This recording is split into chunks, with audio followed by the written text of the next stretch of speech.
Easter Sunday, April 15th, 1990. Ray and Marie Thornton of Coldwater, Michigan, were out on a Sunday drive. As Ray turned onto Snow Prairie Road, a green 1984 Chevrolet van with a loud exhaust came up behind and passed them. Thinking the driver was in a hell of a hurry, they didn't think much of it. But when they saw the van a couple miles ahead, parked at an abandoned schoolhouse, what they saw shook them and the small town of Coldwater to their core.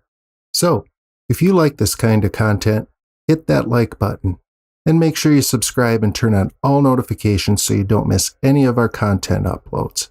So now, on to the story.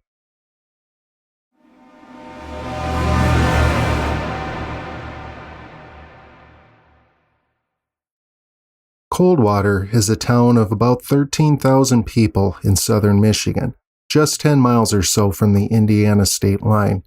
It is here that 46-year-old Dennis Henry DePue, his wife Marilyn, and their 3 children had settled. Marilyn was a popular high school counselor at Coldwater High School, held in high regard by both the faculty and students. What started out as a happy marriage in 1971 had by 1989 turned into a living hell for Marilyn. Over the years, Dennis had become paranoid and controlling, and by 1989 had wore Marilyn down. Now sullen and withdrawn, Dennis frequently accused Marilyn of turning the children against him. That year, despite the outward appearance of a loving and happy marriage, Marilyn had had enough and filed for divorce.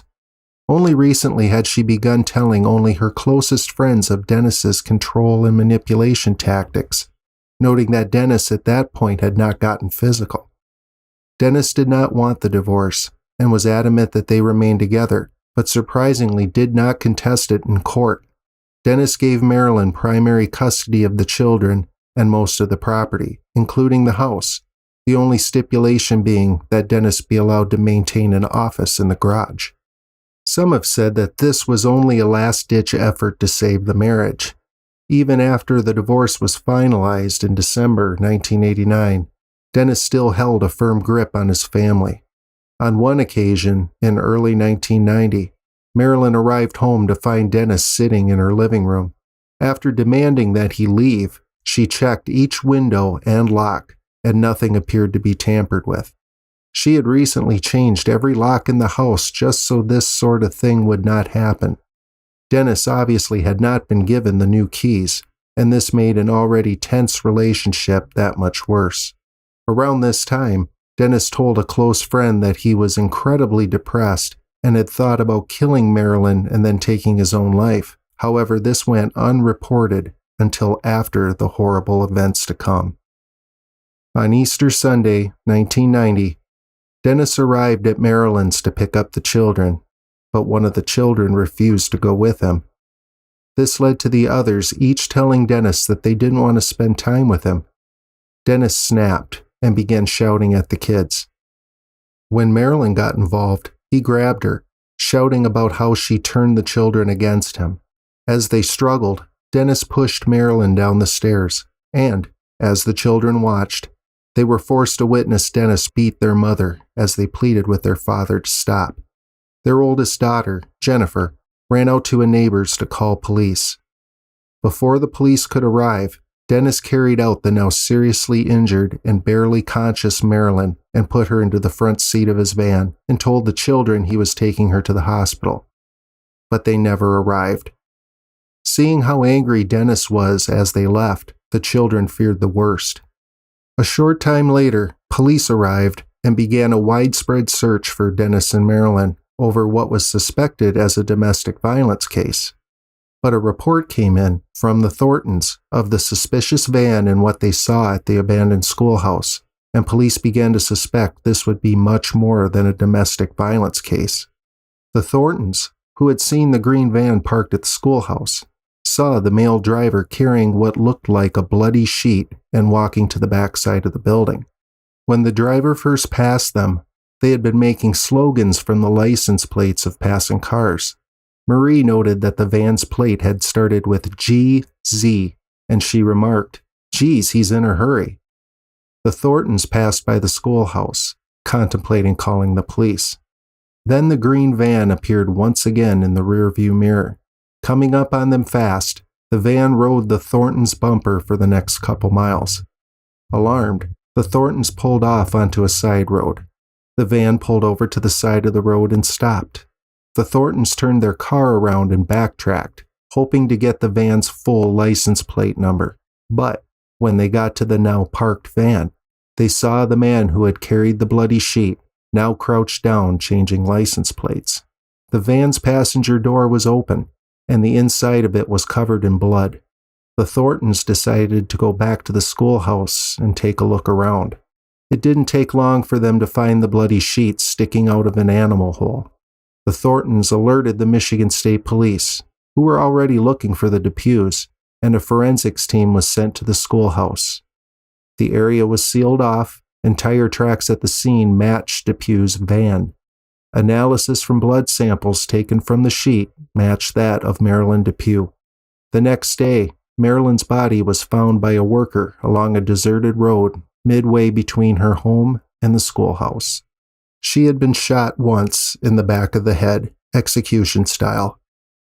By then, Dennis, now a wanted murder suspect, had disappeared. Those who knew Dennis said that even though he fought the divorce and was an extremely controlling person, no one really thought he would be capable of such an evil, heinous act. Dennis's family and friends received a number of letters in the following weeks from him, trying to justify her death. These letters were all postmarked from Virginia, Iowa, and Oklahoma. In these odd, rambling letters, he talked about how Marilyn's lies and tricks ruined his life, made him lose his wife, children, and home, and how he was now too old to start over again. Each letter generally spoke of how he wasn't to blame, and how if someone were put in the same situation, that they would react the same. These letters often included quoted Bible verses. One of these letters read as follows: Marilyn had many opportunities to treat me fairly during the divorce, and she chose to string it out, trick me, lie to me. And when you lose your wife, children, and home, there's not much left. I was too old to start over. The letters stopped as suddenly as they had began, and that was the last anyone heard or saw of Dennis DePue. A kind of urban legend soon appeared, as soon people spoke of hearing a rumbling engine at night speeding down the lonely roads in the Coldwater area. By March of 1991, the case had ground to a halt. The one-year anniversary of Marilyn's death was quickly approaching, and there had been no new information on Dennis DePue since the letters. Authorities had contacted Unsolved Mysteries about featuring the case and getting it out to a national audience, and the segment was set to run the night of March 20th. On that evening, in Dallas, Texas, a woman named Mary arrived home and saw her boyfriend's van parked in the driveway. Normally not unusual, but the boyfriend, Hank Queen, always parked his van in the garage.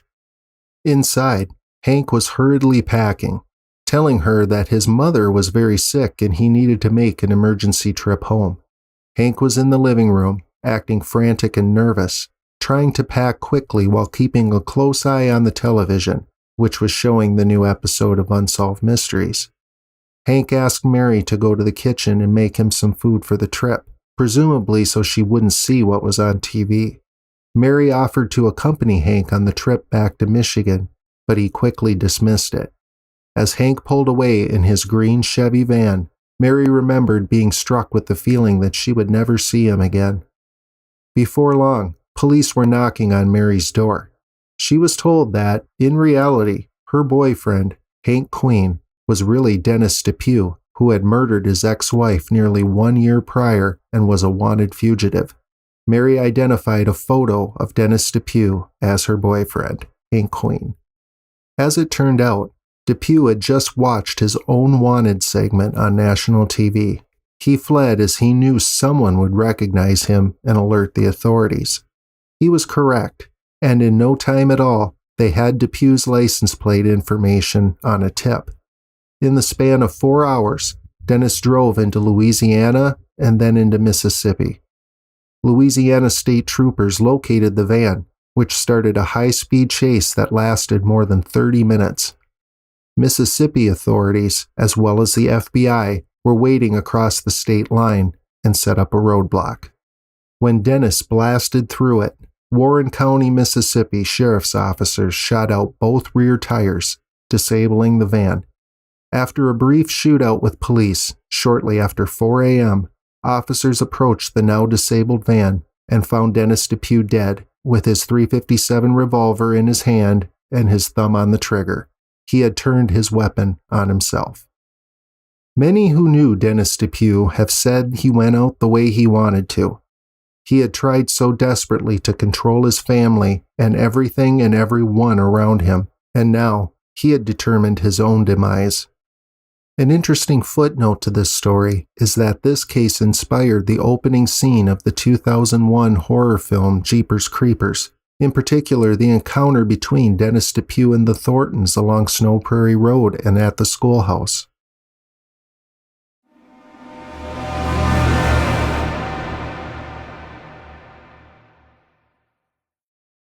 So that's going to do it for this episode of the Sheldrake Files.